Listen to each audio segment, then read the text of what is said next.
Assalamualaikum warahmatullahi wabarakatuh. Perkenalkan, nama saya Vira Pritivani dengan NIM 1057211041020. Kelas M20A, jurusan Manajemen, Fakultas Ekonomi dan Bisnis, Universitas Muhammadiyah Makassar. Di sini saya akan menjelaskan materi tentang pengantar aplikasi komputer. Apa sih tujuan mempelajari aplikasi komputer? Nah, tujuannya itu yang pertama, mengenali perangkat keras dan perangkat lunak komputer. Yang kedua, menggunakan komputer untuk suatu analisa pekerjaan. Pengertian komputer. Komputer dalam bahasa Inggris disebut to compute, yang berarti orang yang sedang menghitung. Sedangkan dalam bahasa Latin disebut dengan komputer, yang berarti menghitung. Komputer berarti yang telah kita ketahui merupakan buah alat elektronik yang mampu melakukan banyak tugas. Pada masa Perang Dunia Kedua, komputer adalah suatu mesin mekanis yang berfungsi untuk melakukan perhitungan operasi aritmatika. Selain itu, komputer dapat didefinisikan sebagai sekumpulan alat elektronik yang saling terkoordinasi satu sama lain sehingga dapat menerima data, kemudian mengolah data dan pada akhirnya akan menghasilkan suatu keluaran yang berupa informasi.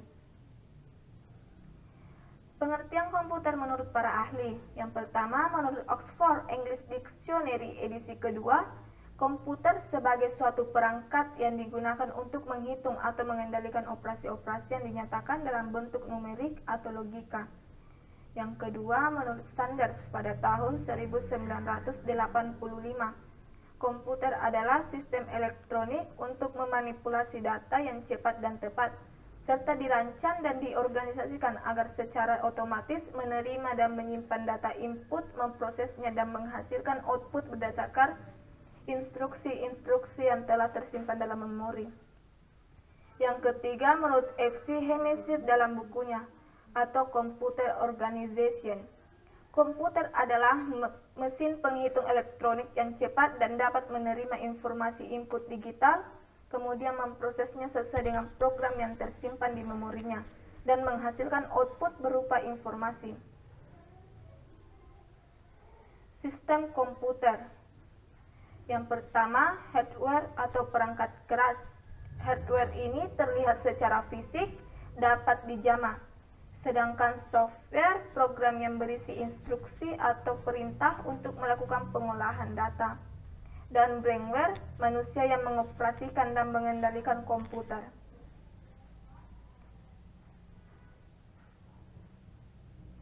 Nah, di sini kita dapat melihat hardware. Ada beberapa bagian.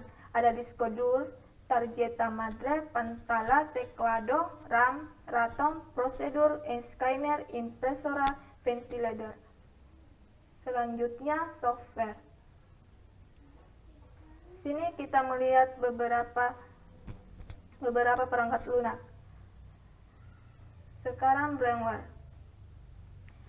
Brainware ini perekayasa komputer, software project manager, business process analyst, system designer, programmer, software quality manager, tester, implementer, dan lain-lain.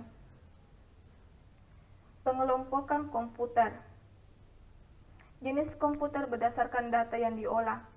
Yang pertama, komputer analog. Yang kedua, komputer digital. Yang ketiga, komputer hybrid. Komputer analog, komputer yang bekerja secara paralel untuk mengolah data yang sifatnya berkelanjutan. Datanya berupa besaran fisik dan angka-angka seperti temperatur, tekanan udara, kecepatan angin, arus listrik, gelombang suara, dan lain-lain. Alat pengukur voltase listrik, pengukur gelombang suara, seismograf analog, temperatur udara atau termometer. Komputer digital, komputer yang bekerja berdasarkan operasi hitung. Variabel dalam komputer ini dinyatakan dengan angka-angka. Penyelesaian masalah dilakukan dengan proses aritmetik dan logik. Data dari digital komputer biasanya berupa simbol yang memiliki arti tertentu. Komputer PC yang biasa kita gunakan kalkulator, timbangan berat, badan digital. Komputer hybrid, komputer yang bekerja secara kualitatif dan kuantitatif. Komputer ini merupakan gabungan antar komputer analog dan komputer digital. elektrokardiografik yang dipakai untuk mendeteksi detak jantung, mesin robot pada pabrik-pabrik. Itulah pemaparan materi dari saya. Sekian dan terima kasih. Assalamualaikum warahmatullahi wabarakatuh.